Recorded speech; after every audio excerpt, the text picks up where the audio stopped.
В ночь с 3 на 4 января спецслужбы США провели операцию по захвату президента Венесуэлы.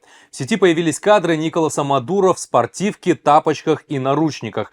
Его с супругой Силией Флорес похитили и вывезли в Нью-Йорк по обвинению в заговоре с целью наркотерроризма, ввоза кокаина, незаконном хранении оружия и так далее. Все преступления, по мнению американских прокуроров, были направлены против Соединенных Штатов. Операцию по захвату Мадуро называют самой быстрой СВО, специальной венесуэльской операции. На пресс-конференции Трамп, Рубио и военные начальники США гордо заявили, что на такое способны только Соединенные Штаты.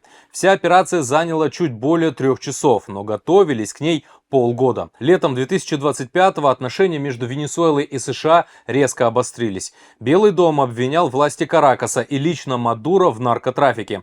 Дни президента Мадуро сочтены. Такие угрозы озвучивал Трамп, предлагая венесуэльскому лидеру добровольно сложить полномочия президента. Сам Мадуро в ответ только смеялся. За день до захвата он встречался с посланниками Китая, а еще раньше был на телефонной связи с Путиным, видимо, надеясь на помощь из Кремля. В итоге помощь не пришла. Все закончилось тем, чем закончилось.